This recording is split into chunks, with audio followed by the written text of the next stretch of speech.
ఇప్పటికే 2 సార్లు heart stroke వచ్చింది. ఇంకోసారి వచ్చిందంటే బ్రతకడం కష్టం. నీకు చాలా సార్లు చెప్పాను నువ్వు ఎక్కువ పని చేయకుండా రెస్ట్ తీసుకో అని. కానీ నువ్వు కూతురు ఆనందం అని చెప్పి నీ ఆరోగ్యం పాడు చేసుకుంటున్నావు. ఇలా అయితే బ్రతకడం కష్టం అయ్యా. నా కూతురి ఆనందం కంటే నాకేది ముఖ్యం కాదు. తనని ఆనందంగా ఉంచడంలోనే నేను ఆనందంగా ఉంటాను. నాన్న త్వరగా రా నాన్న, నాకు బాగా ఆకలిస్తుంది. తొందరగా ఇంటికి వెళ్ళిపోదాం.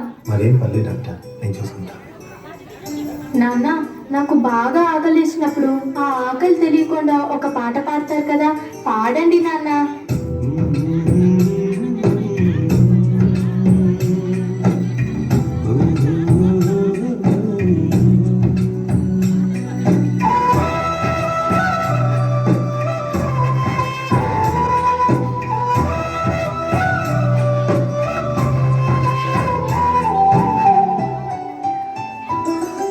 గుమ్మడి గుమ్మడి ఆడిందంటే అమ్మాడి, డాడీ కూతురిలో మురిసే కూచిపూడి.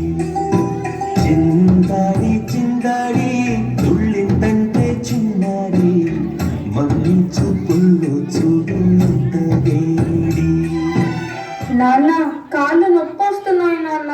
వద్దంటే వినదే పగలంతా ఆడి పాడి, ముద్దైన తినదే పరిగెత్తే పైడి లేడి, చిలకల్లే చెవిలో ఎన్నో సుగాడి. పడుకోదే పన్నెండైనా ఏం చెయ్యాలి? గుమ్మాడి గుమ్మాడి ఆడిందంటే అమ్మాడి, డాడీ కూతురిలో మురిసే కూచిపూడి. చంద్రయ్య ఎక్కడయ్యా నా అద్దె డబ్బులు? 6 నెలల నుండి అడుగుతున్నాను, ఈ రోజుకి ఇంకా ఇవ్వలేదు. ఇలా అయితే ఉండద్దయ్యా. నా ఇల్లు ఇప్పుడే ఈ క్షణమే ఖాళీ చేసి వెళ్ళిపోండి. అయ్యా కొంచెం చిన్నగా మాట్లాడండి అయ్యా. లోపల నా కూతురు నిద్రపోతుంది, విన్నదంటే బాధపడుతుంది. ఎలాగైనా 2 రోజులు మీ డబ్బులు కట్టేస్తానయ్యా. ఏంటి చిన్నగా మాట్లాడాలా? అద్దె కట్టడం చేత కాదు కానీ కూతురు ముందు పరువు కావాల్సి వచ్చిందా? రేపటి కల్లా నా అద్దె డబ్బులు నాకు ఇవ్వకపోతే ఇంట్లో ఒక్క సామాను కూడా ఉండేవు. ఏమైంది నాన్న? ఏం లేదమ్మా, పద పడుకున్నా. నేను మొత్తం విన్నాను నాన్న, నువ్వేం బాధపడకు నాన్న. నేను బాగా చదువుకొని ఒక మంచి ఉద్యోగం చేస్తాను. మనమే ఒక మంచి ఇల్లు కట్టుకొని ఆనందంగా ఉందాం. అప్పుడు ఎవరికి డబ్బులు ఇవ్వాల్సిన అవసరం లేదు కదా. నువ్వేం బాధపడకు నాన్న. ఎన్నెన్నో ఆశలతో పెంచానమ్మ గుండెల్లో,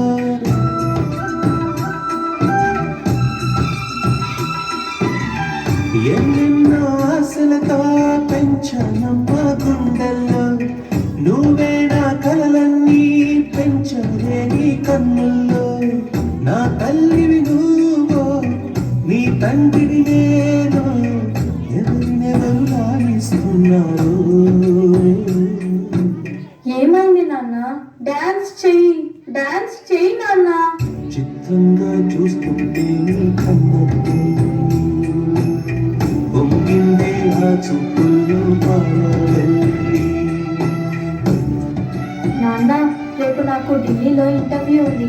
అందులో కానీ నేను సెలెక్ట్ అవుతే 60,000 జీతం వస్తుంది.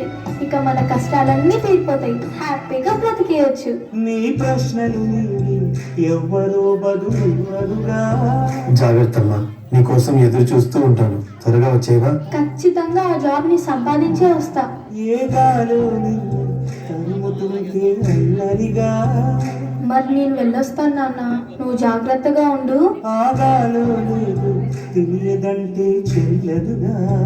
ఈ జాబ్ నాకు చాలా అవసరం. మా నాన్న నా కోసం ఎంతో కష్టపడ్డాడు. మా నాన్నని హ్యాపీగా ఉంచాలంటే ఈ జాబ్ నాకు రావాలి. బతుకంటే పడి చదువా అనుకుంటే అతి సులువా. నా బంగారు తల్లి, నేను పని చేయట్లేదు, డబ్బులకి ఇబ్బంది పడుతున్నా అని తాను జాబ్ చేస్తా అని ఇంటర్వ్యూకి వెళ్ళింది. సర్లే, నేను ఇంకా ఎన్ని రోజులు బ్రతుకుతానో కూడా తెలియదు. తనకి జాబ్ వస్తే తనే హ్యాపీగా ఉంటుంది. నా పాపకి జాబ్ వస్తుంది. దేవుడు అన్నారు, జాబ్ ఖచ్చితంగా వస్తుంది. ఖచ్చితంగా.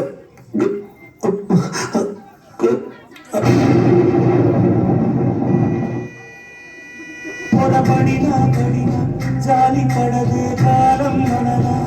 You are selected. నీకు ఈ జాబ్ వచ్చింది. Thank you so much sir. నాకు జాబ్ వచ్చిందని తెలిస్తే మా నాన్న చాలా హ్యాపీగా ఫీల్ అవుతారు. ఇప్పుడే ఈ విషయం మా నాన్నకు చెప్పాలి.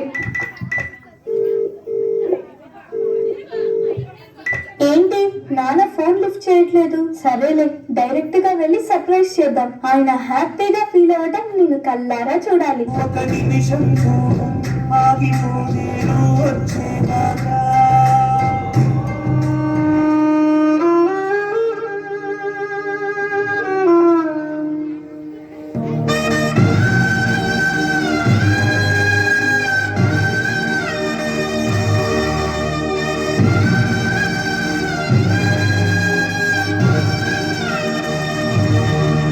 నాన్న లెగు నాన్న, నాకు జాబ్ వచ్చింది నాన్న, మనం హ్యాపీగా బతికేచ్చు నాన్న. నాన్న లెగు నాన్న, నాకు భయం వేస్తుంది నాన్న. నాన్న